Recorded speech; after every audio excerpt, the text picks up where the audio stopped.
welcome back to the channel. This is Rob here at Smirking Gun Reviews, back to talk more crime story. We are on Season 1, Episode 5. It's called The War. So full spoilers if you have not seen this episode. Lots going on. I mean, I'm telling you, man, the show just keeps getting better. We're only on Episode 5, and I am just like... I'm so happy that I haven't seen this in forever. I can literally say honestly that I never saw it again after it initially aired. But it stayed with me this long since I was 11. So figure that out. So anyway, The War. Yeah, there's some guest stars in here that are just unbelievable, and we're going to get to all of it. So, Terrell and the guys, they got the book, but they need a code for the book. It's a key code. There's a lot of stuff that's like that. I mean, I think even the Untouchables movie had it, where it's like you need the actual guy that wrote it to read, like Capone stuff. So they've got the book, they've got the information, but they've got no way of using it. They need like a key code. So, but Terrell knows why and how Ray was going to use this book. That Nevada had it, and the only leverage he could get was to get that book. It's where all the odds for this odds maker Gans, uses everything. They've got it, so nobody can use any of it. It's worthless right now. But Gans is furious about it because Ray tried to steal it. So now Gans wants to kill Ray, and now, well, we're going to get to that because Ray's waiting for a call from Max Goldman. Well, at the end of last episode, Max Goldman, things didn't look too good for him because Gans's guys knew what Ray was doing. So Goldman was either going to get killed or whatever. So when Ray gets the phone call, it's going to be a disappointing phone call. Meanwhile, though, while this is going on, Paulie and Ray are stealing trucks, kind of like right here. They're stealing like hundreds of thousands of dollars worth of stuff.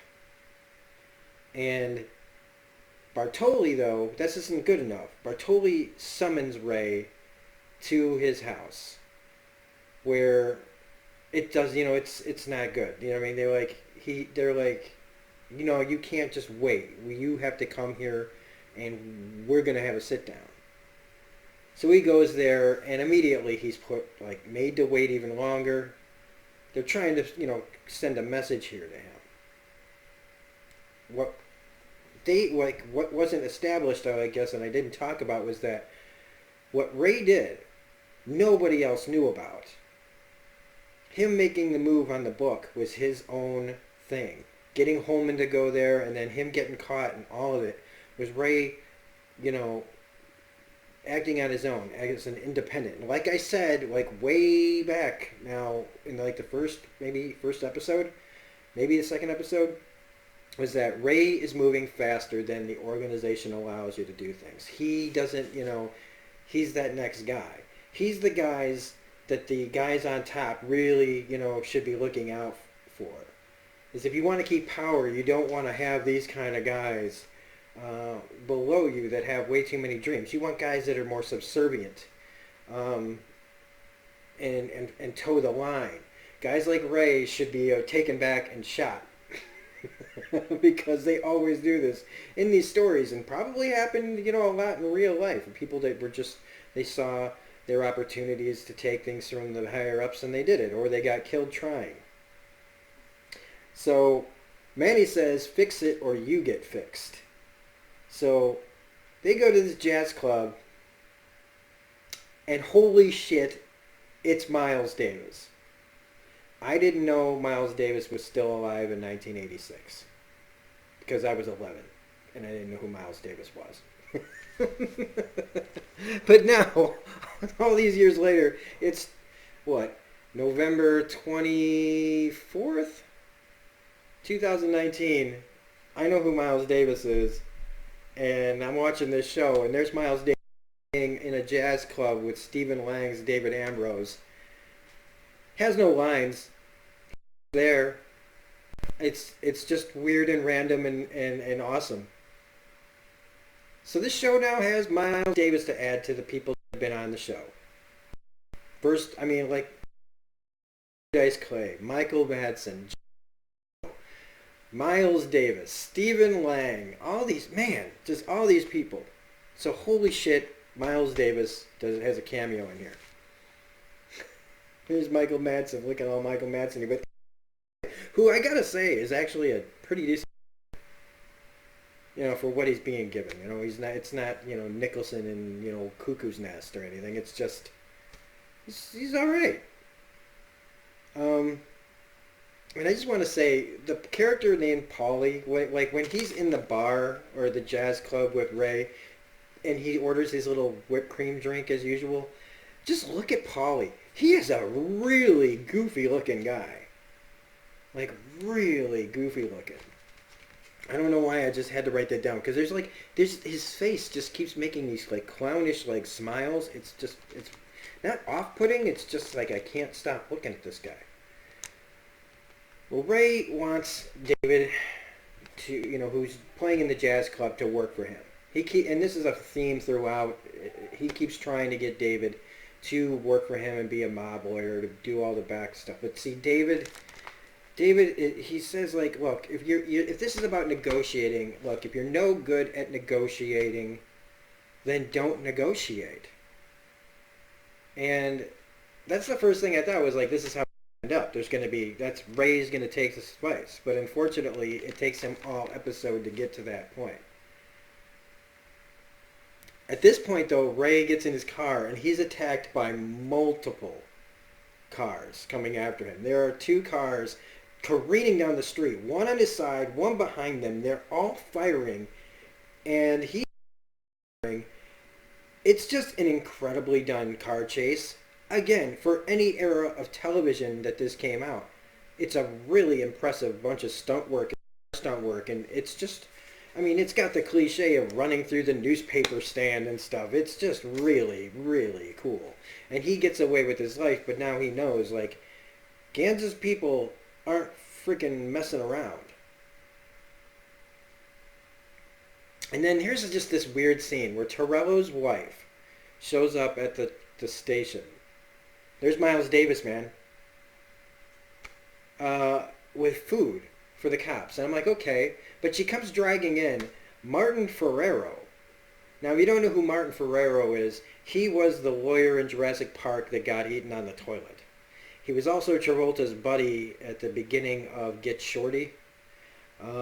He's a character actor, and he comes in and he just kind of gives some weird story to the cops, and they just kind of go, get out of here. He's all beaten up. He's telling some story about how he got beat up, or he beat up some other guy, and there's supposed to be some kind of information in there, but it seemed really incoherent, and they just kind of shove him out the door, and that's it.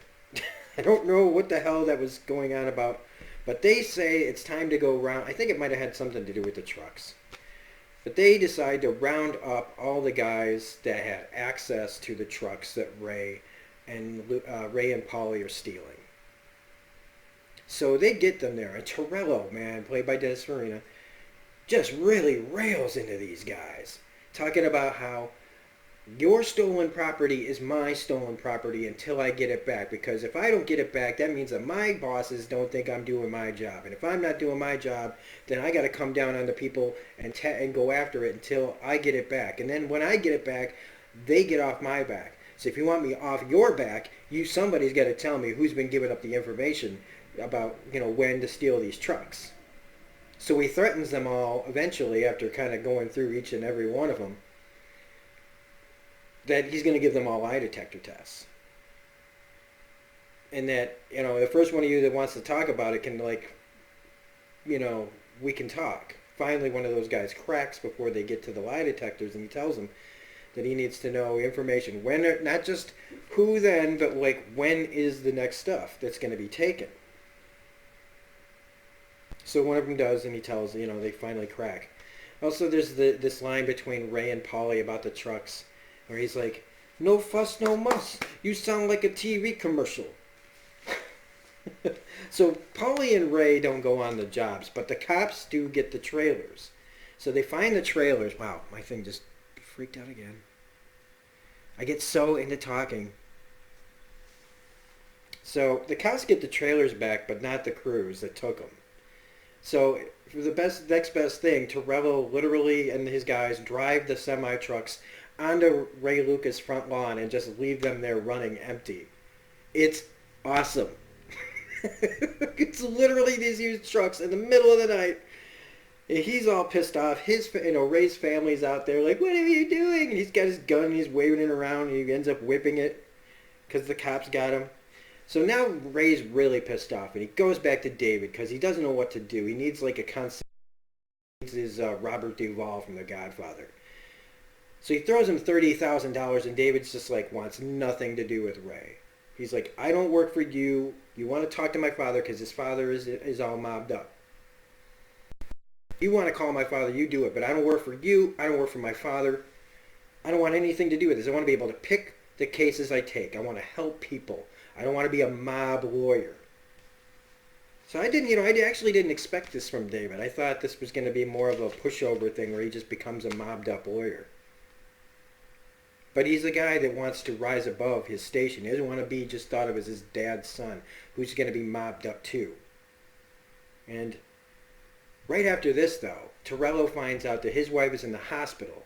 And when he gets there, he finds out she had a miscarriage, and she's all messed up and doesn't want to talk to anybody. So he goes on this like contemplative walk.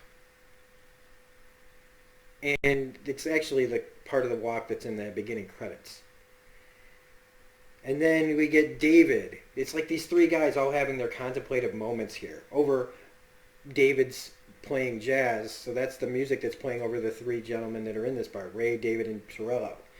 And David, while he's playing jazz music, is hearing his father's voice and him telling his father, I don't want to be like you. I want to represent the unrepresented, the people that, that have the wrong color skin, the people that are poor, all these, he's the guy with the ideals. The guy who doesn't, he's the Harvey Dent right now of the show.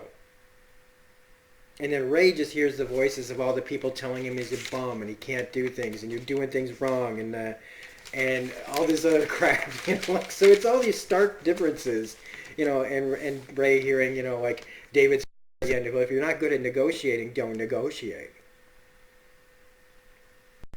So the next day, David visits Torello about Ray's money. He wants to make sure that if anything happens, it doesn't come up that he took dirty money.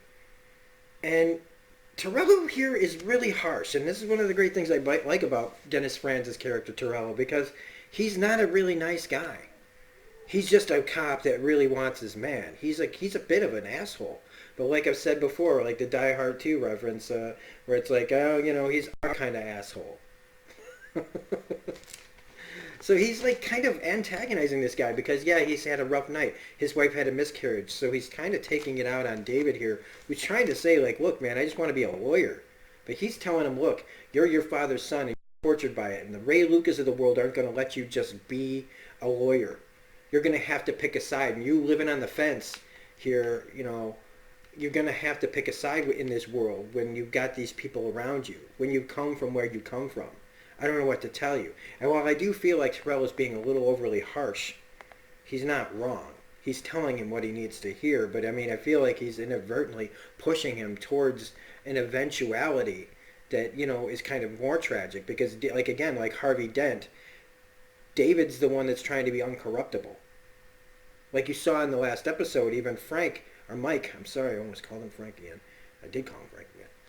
Mike, like last episode, Mike was making the Molotov cocktails to throw to a furniture store until the guys talked him out of it. So right now, David is kind of like that moral high ground of like, the cops of the Dark Knight, Ray's the Joker, and David's Harvey Dent. So Ray goes to Gans though, right?